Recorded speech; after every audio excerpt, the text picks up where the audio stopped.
Hey there, welcome back to the Golden Age of DC Comics 365. This is a coffee table book that I got almost 2 decades ago. It's been on every coffee table ever since. And this year, I'm doing its intended purpose. I'm reading a page a day. So, we're going to take a stroll down memory lane, see the history of America, of publication, and if you're tuned into this, that means you love comic books too.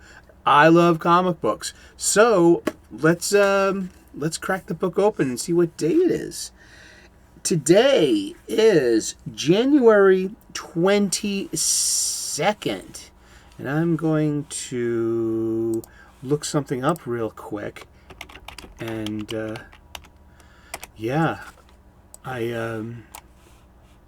here we go. Now we're back, huh? I'll get to that in just a second. Okay, it's January 22nd, and if you tuned in yesterday, you caught what I said about the spine of the original. See that all of these all the images seem to be pictures of actual comic books. And maybe that gets around reprint rights and stuff or whatnot. But you can see, the spine has been replaced. Usually a comic book is a folded spine that's stapled and on newspaper print quality paper. And then they have a cover that's made out of it's a different, the cover material, basically. It was a different stock of paper. It was glossier, usually. And, but notice the policeman here. I wanted to get to somebody else who's not a DC comic book person, but let's read the blurb first here, okay? Today, being January the 22nd, the story and art was by Bart Toomey. This is from Adventure Comics number 45, December of 1939. Okay? So, January 22, castor oil probably reminds readers of something too, but not what the hero of Anchors Away had in mind. This naval officer on search for smugglers recalls that castor oil is a favorite ruse for concealing nitroglycerine. When poured in separately, the liquids will not mix because of their different specific gravities. Unquote. Yet people thought that the comics weren't educational.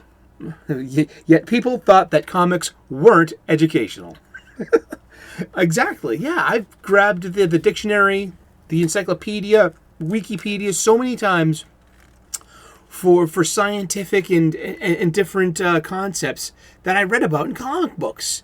These writers get inspired from the touchstones of culture and use them, as culture, as callbacks. And these are like the way people enjoy stories. But yeah, I just wanted to look at the naval officer, the jawline, the profile for a second. It reminded me of someone who's not a DC Comics, specifically Dick Tracy, the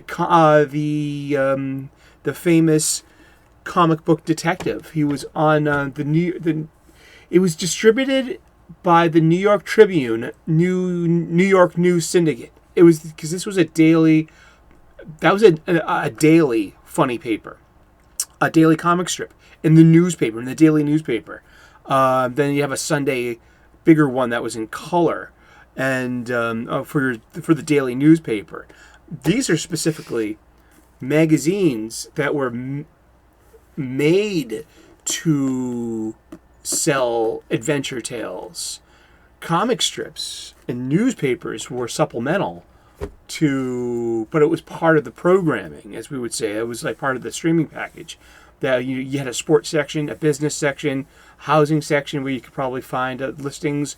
You had the obits, and you had national news, local news, and you had the comic strip section too, which also usually contained the games of the day and the crossword puzzle. and they'd be consolidated basically in 2 pages or so. That's what I remember from growing up Boston, with seeing the Boston Globe and the Boston Herald American.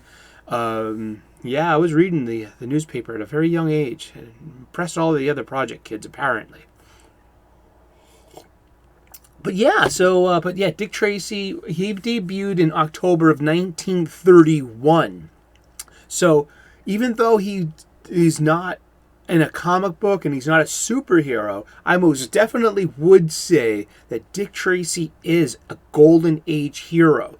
And his premiere was in 1931. So that's why I have no problem saying something such as, the golden age lasted between, say, about 1935 and 1955. Because 1956, that's what starts the Silver Age. Yet, what started the golden age of comics?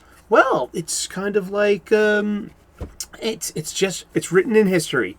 And was it was it Action Comics 1?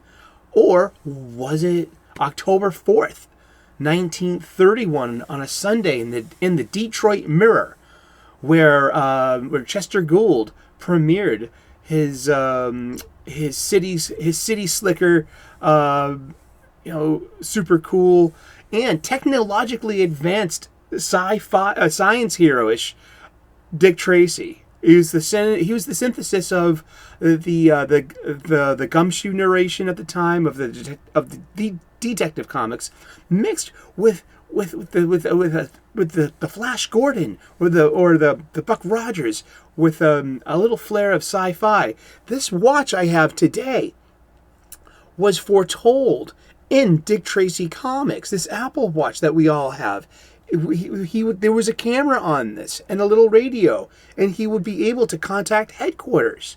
This is, what we take for granted was amazing and spectacular and the stuff of imagination back in the golden age of comics. And we're going to talk about comic books every day for the rest of the year. So tune in tomorrow at 3 o'clock Eastern and see what we got planned then when we turn the page. We're reading the golden age of DC Comics 365. And give me a thumbs up if you like this kind of material. Give me a thumbs down if you didn't. I'm a big lad. I can handle it. Leave a comment in the comment section. Let's continue this conversation about comic books. And please, I would love to earn your subscription. Be part of your daily YouTube experience. I make daily content. We talk about comic books. I'm an amateur theologian, an ordained minister. I say let's get spiritual. I am also a professional chef. I make delicious, nutritious, and beautiful food for you, cooking hacks, so you can share this food with your family at your table when you break bread, and savor and be blessed and feel grateful for this time that we have together, especially when we're having supper. Delicious supper. Well, thank you so very much for tuning in, and see you tomorrow, okay? Cheers.